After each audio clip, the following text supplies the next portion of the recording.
Hello friends, welcome to my YouTube channel SKSM academy में। आज हम आपके लिए लेकर आए क्लास 10th विद्यार्थियों के लिए जो आचार्य रामचंद्र शुक्ल का जीवन परिचय है। ये परीक्षा के लिए बहुत ही मोस्ट इंपोर्टेंट है। ये क्वेश्चन नंबर जो आचार्य रामचंद्र शुक्ल का जीवन परिचय है ये 5 नंबर का आएगा, बहुत ही मोस्ट इंपोर्टेंट है। देखते हैं। आचार्य रामचंद्र शुक्ल का जन्म सन 1884 ईस्वी में बस्ती जिले के अगौना नामक ग्राम में हुआ था। यानी आचार्य रामचंद्र शुक्ल जी का जो जन्म है ये 1884 ईस्वी में बस्ती जिले के अगौना नामक ग्राम में हुआ था। इनके पिता का नाम चंद्रबली शुक्ल था। एफए में आने पर इनकी शिक्षा जो है बीच में छूट गई थी। यानी एफए मतलब इंटरमीडिएट में आने पर इनकी शिक्षा जो है बीच में छूट गई थी। उन्होंने फिर क्या किया, उन्होंने सरकारी नौकरी कर ली, किंतु स्वाभिमान के कारण सरकारी नौकरी छोड़कर ये मिर्ज़ापुर के मिशन स्कूल में चित्रकला के अध्यापक हो गए थे। यानी जब उन्होंने सरकारी नौकरी कर ली और किंतु स्वाभिमान के कारण इन्होंने सरकारी नौकरी छोड़कर ये मिर्ज़ापुर के मिशन स्कूल में चित्रकला के अध्यापक हो गए। स्वाध्याय से इन्होंने हिंदी, अंग्रेजी, संस्कृत, बांग्ला, उर्दू, फारसी आदि कई भाषाओं का अच्छा ज्ञान प्राप्त कर लिया था। इन्होंने क्या किया, स्वाध्याय से हिंदी, अंग्रेजी, संस्कृत, बांग्ला, उर्दू, फारसी आदि कई भाषाओं का अच्छा ज्ञान प्राप्त कर लिया था। आनंद जो कादम्बिनी पत्रिका में इनकी रचना जो प्रकाशित होने लगी। यानी आनंद कादम्बिनी जो पत्रिका थी उसमें इनकी रचना क्या प्रकाशित होने लगी।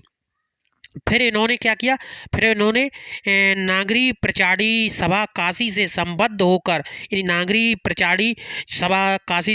होकर इन्होंने हिंदी शब्द सागर के सहायक संपादक का कार्यभार संभाला। यानी हिंदी शब्द सागर के सहायक संपादक का कार्यभार संभाला। इनकी गिनती जो है उच्च कोटि के विद्वानों में होने लगी। यानी इनकी जो आचार्य रामचंद्र शुक्ल की जो गिनती है ये उच्च कोटि के विद्वानों में होने लगी।